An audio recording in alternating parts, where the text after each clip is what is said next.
আসসালামু আলাইকুম, কি অবস্থা সবার? এসএসসি পরীক্ষায় যদি রসায়ন এই সপ্তম অধ্যায়, রাসায়নিক বিক্রিয়া, এই অধ্যায় থেকে যদি প্রশ্ন আসে, তাহলে দুইটা টপিক থেকে মাস্ট প্রশ্ন থাকে। একটা হচ্ছে এই জারণ বিজারণ যুগপৎ বিক্রিয়া, আর একটা হচ্ছে লা শাতেলিয়ারের নীতি।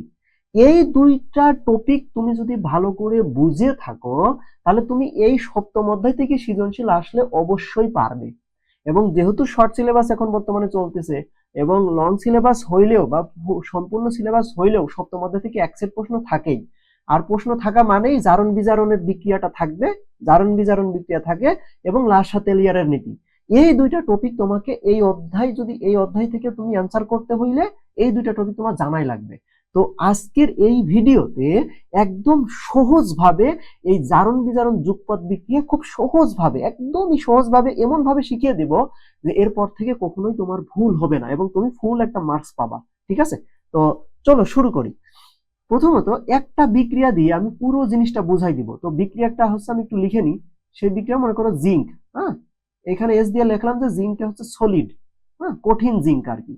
তারপরে কি জিঙ্ক নিলাম, আর এখানে হচ্ছে কপার সালফেট। হ্যাঁ, কপার সালফেট, কপার সালফেটের হচ্ছে লিকুইড নিলাম। ঠিক আছে, লিকুইড। তো জিঙ্ক আর কপার সালফেটের যদি বিক্রিয়া করানো হয়, তাহলে যেই জিনিসটা ঘটে সেটা হচ্ছে কি, সেটা হচ্ছে জিঙ্ক সালফেট উৎপন্ন হয়, আরেকটা হচ্ছে কি উৎপন্ন হয়, আরেকটা হচ্ছে কপার উৎপন্ন হয়, কপার। ঠিক আছে, জিঙ্ক সালফেট আর হচ্ছে কপার উৎপন্ন হয়।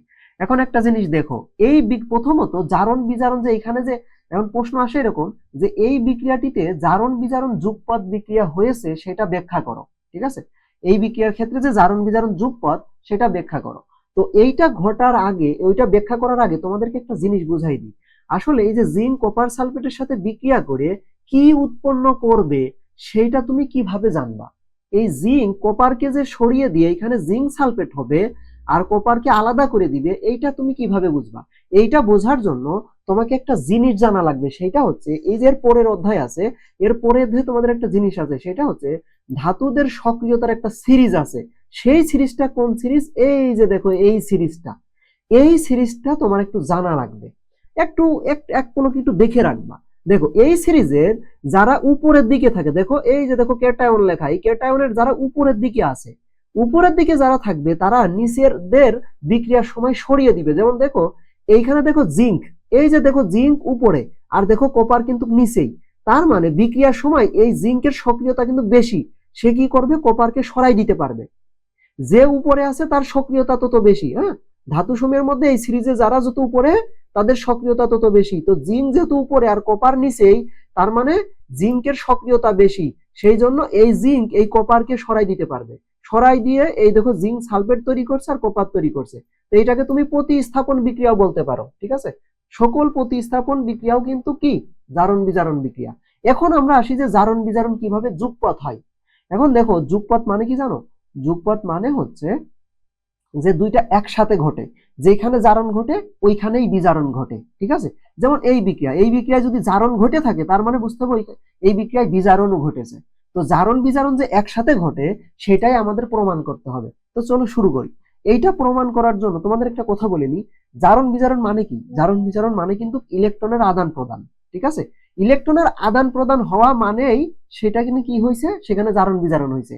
তো কিভাবে ইলেকট্রনের আদান প্রদান হইলো কি, সেটাই আমরা এখানে, এবং সেটা আমরা কি করব? ব্যাখ্যা করব। তো দেখো এইটা ব্যাখ্যা করার জন্য প্রথমত তোমার কি করা লাগবে জানো? প্রথমত জারণ সংখ্যা জানা লাগবে। যেমন এখানে দেখো জিঙ্কের জারণ সংখ্যা কত বলো তো? জিঙ্কের জারণ সংখ্যা হচ্ছে 0। কেন? কারণ মুক্ত মৌলের জারণ সংখ্যা 0 হয়।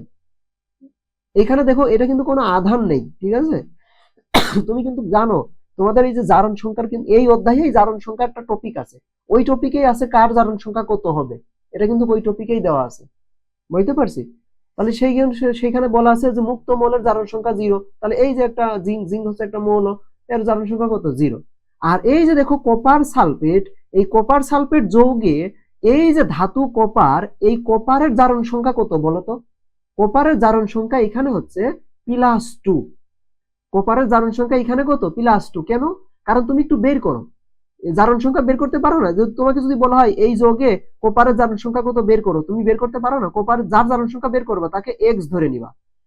তাকে কত ধরে নিবা, তার জারণ সংখ্যা 1 ধরে নিবা, প্লাস এবার সালফারের জারণ সংখ্যা কত, সালফারের জারণ সংখ্যা এখানে লিখে নিবা, তারপরে কত প্লাস অক্সিজেনের জারণ সংখ্যা কত লিখে নিবা, তার সাথে কত 4 গুণ, তো ইকুয়াল টু কত, ইকুয়াল টু হচ্ছে 0, কারণ পুরোটার জারণ সংখ্যা কত হবে, 0 হবে। কেন, কারণ দেখো এইখানে কিন্তু কোনো আধান নেই, এখানে কি কোনো আধান আছে, আধান নেই, তাহলে হচ্ছে আধান যদি না থাকে তাহলে জারণ সংখ্যা এখানে ধরে নিতে হবে 0, তাহলে এই যে জারণ সংখ্যা ওইটা সমান কত হবে, 0 হবে। আধান না থাকলে সেটা মুক্ত মৌল বা মুক্ত যৌগ, তাহলে এটা একটা মুক্ত যৌগ, তার জারণ সংখ্যা কত, 0। এখন আমি বের করবো কার, কপারের, তাহলে কপারকে 1 ধরে নিব, তারপর এখানে সালফারের জারণ সংখ্যা, অক্সিজেনের জারণ সংখ্যা, অক্সিজেন আছে কয়টা, 4টা, তার সাথে 4 গুণ করে আমি এই যে এখান থেকে কপারের জারণ সংখ্যা বের করে নিব। তো যদি বের করো তাহলে দেখবা কপারের জারণ সংখ্যা কত হবে, +2 হবে। অথবা সহজ ভাবে বলতে পারো, এখানে কিভাবে সহজ ভাবে বের করবা শুনবে, সেটা হচ্ছে দেখো সালফেট SO4 2- সালফেটের কিন্তু সংকেত এইটা, এই সালফেট যৌগমূলক কিন্তু এইটা, এই সালফেটটা দেখো এইখানে কপারের সাথে যুক্ত হইছে, যুক্ত হইলে এইখানের আধান কত ছিল, -2, এই যে কপারের তাহলে হবে কত, +2, কারণ +2 আর এই -2 মিলেই কিন্তু এইখানে মোটটা কিন্তু 0 হবে। ঠিক আছে, এইভাবে তুমি হচ্ছে ধরতে পারো। তো যাই হোক, এইখানে আমরা দেখলাম যে কপারের জারণ সংখ্যা কত, +2, তুমি যেভাবে ইচ্ছা সেভাবে যদি বের করে দেখো কপারের জারণ সংখ্যা কত আসবে, +2 আসবে। ঠিক আছে, কপারের জারণ সংখ্যা +2 আসবে। আচ্ছা, কপারের এখানে জারণ সংখ্যা +2 দেখলাম। এইবার আমরা একটু পরের ধাপে যাই, সেটা হচ্ছে দেখো বিক্রিয়ার এই পাশে এসে যখন জিঙ্ক সালফেটের সাথে যুক্ত হয়েছে তখন কিন্তু জিঙ্কের জারণ সংখ্যা +2। দেখো কপার সালফেটের সাথে ছিল, জারণ সংখ্যা কত ছিল, +2, এখন জিঙ্ক সালফেটের সাথে আছে, তাহলে জারণ সংখ্যা কত, +2। এইবার কপার হচ্ছে একদম মুক্ত ভাবে আছে, তাহলে এখানে কপারের জারণ সংখ্যা কত, 0। তোমার প্রথম কাজ হবে জারণ বিজারণ যুগপৎ বিক্রিয়া, এইটা প্রমাণ করার জন্য তোমার প্রথম কাজ হবে এইভাবে কি বের করে নেওয়া, জারণ সংখ্যা লিখে নেওয়া, প্রথম কাজ হবে এইটা। এইবার একটা জিনিস তুমি খেয়াল করো, এই যে জিঙ্ক, এই জিঙ্ক এইখানে আছে 0, আর জিঙ্ক কোথায় আছে, জিঙ্ক এই যে এইখানে আছে। তো জিঙ্কের দেখো তো জারণ সংখ্যা বেরিয়ে গেছে না কমিয়ে গেছে, দেখো 0 থেকে +2 হয়েছে, তাহলে সে ইলেকট্রন গ্রহণ করেছে নাকি ইলেকট্রন বর্জন করেছে বলতো, জিঙ্কের। আচ্ছা দেখো +2 মানে কি, +2 মানে কিন্তু সে দুইটা ইলেকট্রন কিন্তু প্লাস চার্জ মানে কি বলতো, ইলেকট্রনের ঘাটতি না, তাহলে +2 মানে কি সে দুইটা ইলেকট্রন ত্যাগ করেছে, এই জন্য তার হচ্ছে গিয়ে ধনাত্মক চার্জ দুইটা বেশি, তাই তো। যেমন দেখো সোডিয়াম এর ইলেকট্রন কত, 11টা, তো যদি একটা ইলেকট্রন চলে যায় তাহলে কি হবে, সোডিয়াম প্লাস হবে, একটা ইলেকট্রন চলে যাওয়া মানেই কিন্তু এখানে একটা প্লাস, তাই না। ঠিক একইভাবে জিঙ্কের থেকে দুইটা ইলেকট্রন চলে গেছে, তার মানে এখানে আছে কত, এই যে দেখো জিঙ্ক কত দিয়েছে, 2+, দেখছো জিঙ্ক 2+, তার মানে কি এই যে জিঙ্ক কি করেছে, জিঙ্ক ইলেকট্রন ত্যাগ করেছে বা ইলেকট্রন দান করেছে। কয়টা ইলেকট্রন দান করেছে, জিঙ্ক 2টা ইলেকট্রন দান করেছে। কয়টা ইলেকট্রন, 2টা ইলেকট্রন। এখন তোমাদেরকে সহজ কথা একটা বলে দিই, দেখো এইভাবে মনে রাখবা, বিজারক, এই কথাটা জাস্ট মনে রাখবা, বিজারক মানে যে বর্জন করে, বিজারক মানে কি, যে বর্জন করে বা দান করে। আচ্ছা, যে বর্জন করে, কি বর্জন করবে, যে ইলেকট্রন বর্জন করে, কি বর্জন করে, ইলেকট্রন, যে নিজে ইলেকট্রন বর্জন করে সে হচ্ছে বিজারক। তাহলে জারক হবে যে ইলেকট্রন গ্রহণ করবে, যে ইলেকট্রন কি করবে, যে ইলেকট্রন গ্রহণ করে সে হচ্ছে জারক। এই দেখো এইভাবে মনে রাখবা, বি ফর বর্জন, এই দেখো বি ফর কি, বি ফর বর্জন, তাহলে যে বর্জন করে সে হচ্ছে নিজে বিজারক, আর জারক যে গ্রহণ করে সে হচ্ছে কি, সে হচ্ছে জারক। এখন এই কথা তুমি যদি, এই দুইটা কথা যদি তুমি মনে রাখতে পারো তাহলে এখন তুমি বাকি সবকিছু বের করতে পারবা। দেখো বিজারক মানে যে ইলেকট্রন বর্জন করে, আর এই যে যেই প্রক্রিয়া, দেখো জারণ বিজারণ মানে হচ্ছে একটা প্রক্রিয়া, আর বিজারক মানে যে বর্জন করতেছে। এখন যেই প্রক্রিয়ায় বর্জন করে ওই প্রক্রিয়াটাকে জারণ বলে। এইখানে দেখো জিঙ্ক হচ্ছে ইলেকট্রন বর্জন করতেছে, তাহলে এই জিঙ্ক হচ্ছে নিজে একটা কি, জিঙ্ক নিজে একটা বিজারক, ঠিক আছে। কিন্তু এই যে জিঙ্ক যেই প্রক্রিয়ায় বর্জন করলো, এই যে আমি যে দাগ দিয়ে দেখালাম, এই প্রক্রিয়াটাকে তোমাকে এইখানে কি লিখতে হবে, এইখানে হচ্ছে জারণ লিখতে হবে।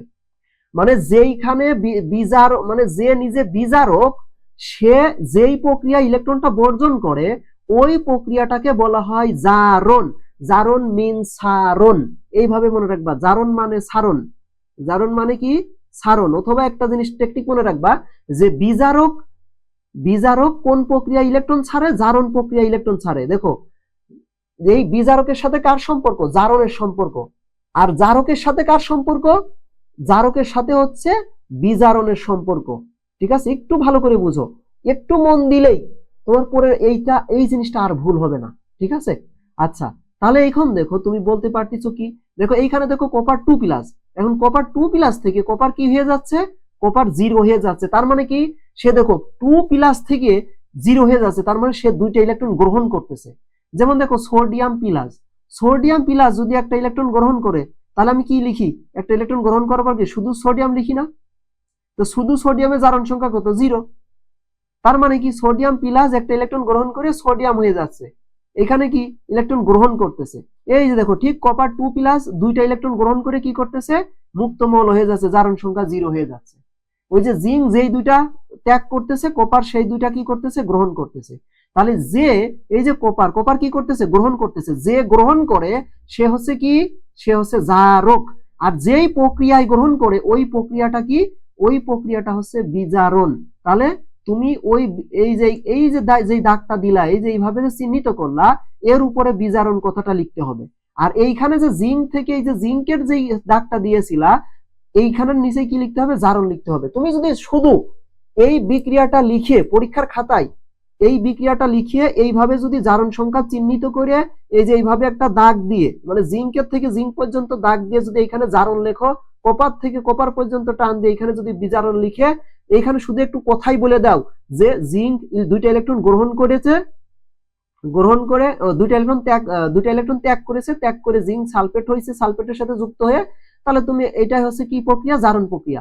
জারণ প্রক্রিয়ায় আবার কপার কি করছে? দুইটা ইলেকট্রন গ্রহণ করে, এই যে দুইটা ইলেকট্রন গ্রহণ করে কপারে পরিণত হয়েছে, মানে কপার মুক্ত মৌলে পরিণত হয়েছে। এই যে তাহলে এই প্রক্রিয়াটা কি প্রক্রিয়ায় হয়েছে? বিজারণ প্রক্রিয়া হয়েছে। তুমি যদি শুধু এই কথাই এই কথাটুকু বলে লিখে দাও, মানে বিক্রিয়া এইভাবে লিখবা, লিখে এইভাবে চিহ্নিত করবা, চিহ্নিত করে যেটা করেছো ওইটাই শুধু কথাই বর্ণনা করবা, তাহলে তুমি ফুল মার্কস পাবা। এখন দেখো এই যে জারণ ঘটলো, এই বিক্রিয়ায় দেখো জারণ ঘটেছে আবার বিজারণও ঘটেছে, দুইটাই ঘটেছে। এই জন্যই বলা হয় জারণ বিজারণ যুগপৎ বিক্রিয়া, মানে দুইটা একসাথে ঘটে। বুঝতে পারছি? এখন দেখো এই যে জারণ যেই বিক্রিয়া, এটাকে বলা হয় জারণ অর্ধ বিক্রিয়া। আর এই যে বিজারণ বিক্রিয়া, এটাকে বলা হয় বিজারণ অর্ধ বিক্রিয়া। দুইটা মিলে হয় একটা সম্পূর্ণ বিক্রিয়া। বুঝাইতে পারছি? তাহলে এখন একটু আমরা একটু আলাদা করে করে লিখি, দরকার হয় তোমাদের বোঝানোর জন্য। সেটা একটু একবারে লিখে দিই, ভালো করে একদম ফ্রেশ করে লিখে দিই। সেটা হচ্ছে এই যে জিঙ্ক, আর এটা হচ্ছে কত? কপার সালফেট কি করতেছে? জিঙ্ক সালফেট তৈরি করতেছে, আর হচ্ছে কপার। হ্যাঁ, এখন জিঙ্কের জারণ সংখ্যা কত? 0। এখানে হচ্ছে +2, এখানে হচ্ছে কপারের +2, এখানে কপারের হচ্ছে 0। তাহলে জিঙ্ক থেকে এই যে জিঙ্ক, এইটা এই প্রক্রিয়াটা কি প্রক্রিয়া? এটা হচ্ছে জারণ প্রক্রিয়া। জারণ মানে সারণ। আর এই যে কপার, এই কপার থেকে এই যে কপার হচ্ছে, এই প্রক্রিয়াটা কি প্রক্রিয়া? এই প্রক্রিয়াটা হচ্ছে বিজারণ প্রক্রিয়া। এখানে তাহলে বিজারণ লিখতে হবে, বিজারণ। আচ্ছা সরি, এই 2 এর উপর দিয়ে দাগ চলে গেছে, তোমরা একটু সতর্কতার সাথে দিও, ঠিক আছে? একটু ভালো করে লিখো এই বিজারণ। এই যে জাস্ট এই বিক্রিয়াটা লিখতে হবে, ঠিক আছে? এখন তুমি একটা কাজ করবে, সেটা হচ্ছে যে জারণ বিজারণ অর্ধ বিক্রিয়া একটু লিখতে হবে। এখানে লিখবা যে জারণ অর্ধ বিক্রিয়া। হ্যাঁ, এইভাবে লিখবা যে জারণ অর্ধ বিক্রিয়া, অর্ধ বিক্রিয়া। আচ্ছা, জারণ অর্ধ বিক্রিয়া, জারণ অর্ধ বিক্রিয়াটা কি? চলো দেখি। জিঙ্ক, জিঙ্ক কি করতেছে? জিঙ্ক হচ্ছে দুইটা ইলেকট্রন ছেড়ে দিচ্ছে, ছেড়ে দিয়ে, তাহলে জিঙ্ক দুইটা ইলেকট্রন ছেড়ে দিলে এইভাবে লিখবা, জিঙ্ক দুইটা ইলেকট্রন ছেড়ে দিচ্ছে, ছেড়ে দিয়ে কি তৈরি করতেছে? জিঙ্ক 2+।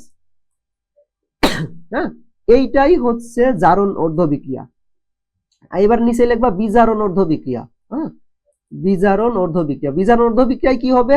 ওই যে কপার 2+, দুইটা ইলেকট্রন কি করতেছে? গ্রহণ করতেছে, গ্রহণ করে কি তৈরি করতেছে? এই যে কপার তৈরি করতেছে। এইটুক হচ্ছে বিজারণ অর্ধ বিক্রিয়া। এইখানে একদম পুরো যৌগ সহ আছে, আর এইখানে আমরা শুধু হচ্ছে কে গ্রহণ করতেছে কে বর্জন করতেছে সেটা আলাদা করে লিখলাম, ঠিক আছে? তাহলে এই হচ্ছে জারণ অর্ধ বিক্রিয়া, এই হচ্ছে বিজারণ অর্ধ বিক্রিয়া। তো তুমি এইভাবে বিক্রিয়াটা লিখবে, তারপরে জারণ অর্ধ বিক্রিয়া লিখবে, বিজারণ অর্ধ বিক্রিয়া লিখবে।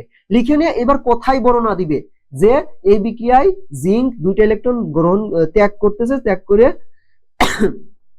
জিঙ্ক 2+ হচ্ছে, আর এখানে কপার 2+ 2টা ইলেকট্রন গ্রহণ করে কপার হচ্ছে। ঠিক আছে, এই দেখবা যে তুমি যখন এই যে গাইড পড়বা, গাইডে দেখবা বর্ণনাটা দেওয়া আছে। তো তুমি যদি বেসিক বুঝে থাকো বর্ণনাটা কিভাবে দেওয়া আছে ওইটা যদি জাস্ট একবার দেখে নাও, তাহলে তুমি একদম হুবহু লিখতে পারবা।